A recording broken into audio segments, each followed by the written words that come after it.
Ant King Beru. It might even be a spoiler just saying his name, but you might know him as the overpowered ant that devastated the S-rank Japanese hunters. But his story actually goes way beyond that. So let's dive deep into who the Ant King is and where his story eventually goes. And no, I'm not talking about Meruem from Hunter x Hunter. It all starts with his mother trying to create a child who will lead her and the children to a new place, since they've run out of food and they started eating each other. When the joint raid begins on the island, the Korean hunters were lucky to be inside the queen's lair and now outside with worse danger. 4 Japanese S-rank hunters were slaughtered in no time by the Ant King when he found them. They were actually barely an afterthought to him. Once he heard his mother's cry for help, he returned to the nest, only to find her already dead. And he ate her remains, to enhance himself, but also to acquire information. The enraged ant then attacked all the Korean hunters, first targeting Cha-hae-in as he saw in his mother's memories that she was killed by him. If not for Byung-gyu's quick thinking, the hunter's injuries would have been fatal. So the ant then targeted the healer himself and then, ate him to ensure that he wouldn't interfere again. From that alone, the Ant King gained power to speak and went to find stronger targets to get revenge on humans for killing the queen, his mother. But Goto, the self-proclaimed king, only lasted one more strike than his comrades for a grand total of 2 hits. And the girl before him, even less. As the ants sought out more important challengers, the entire ant colony returned to the nest and overwhelmed the survivors, with the king joining them. And that's when he realized that a true king of humans was there to face him, Sung Jin-woo. Now at this point, I'm pretty sure we're going into spoilers because I think this is where the anime is currently at. So, yeah, warning. Anyway, it turns out that it was a well-fought battle, at least for Jin-woo standards, with him relying on speed and power, and even poisoning him. But he eventually realized that he couldn't match Jin-woo and had to escape or die. But of course, he couldn't get away and was killed. And yet, his life didn't end there. It turns out the Ant King was actually brought back as a shadow soldier and named Beru, which brings us back to the beginning, his name. And this is after the author of the book called Empire of the Ants. But before we continue on his journey, let's take a look at what makes him so fearsome. Starting with his abilities. It goes without saying, as the hidden boss of an S-rank gate, Beru is not an enemy to take lightly. He has strength, speed, and durability to spare, but his gluttony skills allows him to instantly absorb abilities and memories from whoever he consumes. That explains the paralysis poison that he gets from another creature, the healing magic from Byung-gyu, his ice magic from that Japanese hunter that he ate, and the human language from both Japanese and Korean hunters who were consumed. And on top of that, as an ant, he naturally has flight and can change his size depending on his opponent, but loses speed and agility when he's bigger as an effect of gaining more power. But anyway, let's get back to Jeju Island now. His first order as one of Jin-woo's shadows is to kill the rest of his ant family, which is, kind of heartless.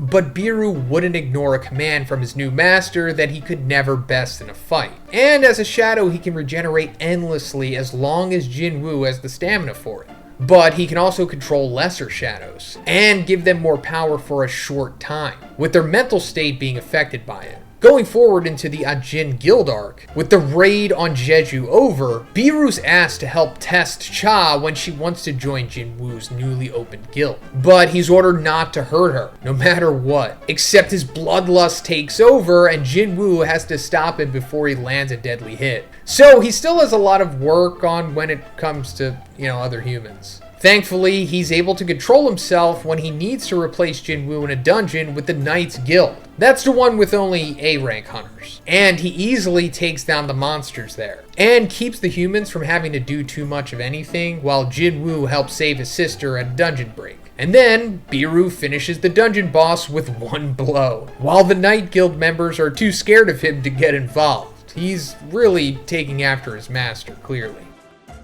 Going forward into the double dungeon arc, after that whole ordeal, Beru becomes a bodyguard for Gina, so she doesn't have to worry about being attacked by monsters again. But since she's still dealing with trauma, she doesn't do much and it gets boring for Beru.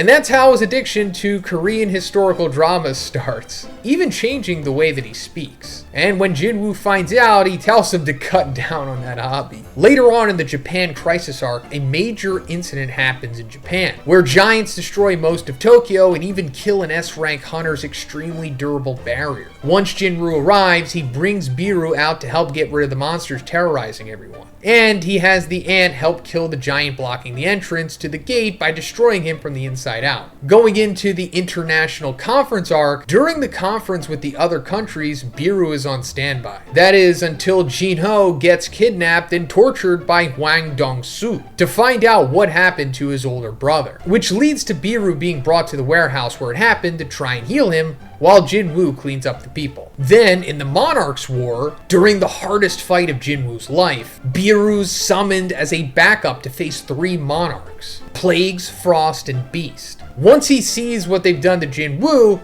Beru can't hold in his rage and attacks them, only to be held back. He's not as strong as the monarchs yet, and begins disappearing with no way to escape their hold. Jinwoo rushes to save his shadow by attacking them as a distraction. Meanwhile, the monarch of Plague points out that his injuries are his own fault for attacking his mother, which implies that she created those deadly ants. When the monarchs are taken down, Beru busies himself with healing Thomas Andre, who fought hard alongside Jinwoo to protect the people. Then, in the final battle, the last fight with the 3 monarchs turns out to be the warm-up, because the real double trouble comes when Jinwoo and his shadows have to face Antares, the king of dragons, and the strongest monarch. But before that, Beru wants to prove that he's the strongest shadow soldier that Jinwoo commands. And to do that, he has to face his only competitor, Bellion. Jinwoo resolves the issue of him being the right-hand man by letting Beru be his left side, since he wouldn't have defeated Bellion anyway. Now that the entire Shadow Army has been reunited and joined up with Jinwoo, it's time to choose a gate to wait at. There are 8 all over the globe, so Jinwoo evidently chooses the closest to Korea, in China. Unfortunately, the gates were a misdirect, and the Antares destroys all the people in nearly all of North America by leading his army through the furthest one from South Korea. During this time, his shadows, like Beru, can't help him with exchange since none of them are in such distant locations. So Jinwoo begins his plan to undo the deaths he accidentally caused, especially those of the people he knows. But his plan is so dangerous that Beru worries for his safety and shows his fear for him. One by one, the remaining monarchs fall to the massive shadow army, only adding more numbers to it when Jinwoo raises them. But when Tarnak, the monarch of the Iron Body, dares to insult Jinwoo for using methods that only a human would use, he can't stand back and allow the slander. He walks over to him with the same resentment and anger that he felt while alive after eating his mother's corpse. He might be a shadow and not even a person, but he's strong enough to take on Tarnak while Jinwoo faces Antares. Once they're taken care of, Jinwoo drags Antares away to an empty space, far from his army, and Beru and everyone else overwhelm the King of Dragons without his soldiers to help him. He still puts up an amazing fight, but once the ruler's army shows up, it's all over for Antares. This isn't where the story ends though. Jinwoo wants to go back and save everyone who was killed by the magical power on Earth from the gates, back to when he had no shadows and both of his parents. But it won't be long before Beru is back under his command, along with all the rest who weren't humans who died at Jinwoo's hand. The good thing about that secret fight in another dimension is that it was 27 years together they spent, rather than the 2 years back on Earth. Beru's bond with Jinwoo must have become stronger than ever during that time. So, once everything was settled, Beru then becomes a protector of Suho, Jinwoo's son with Zhoniin, and he's extremely upset when his memories and powers are sealed until he's old enough, because he considers him the young monarch. And when Suho starts his own story though, Beru is passed on to him, but not as lethal as he had been, and more like a guardian spirit to keep watch. He's more like a floating consciousness rather than the terrifying monster that he had been. But that's pretty much the full story of Beru, who, just had his big moment in the anime. You probably just watched that episode. It was the finale of season 2. But if you like this video, guys, please give it a like. Have a great day, and I'll see you in the next one.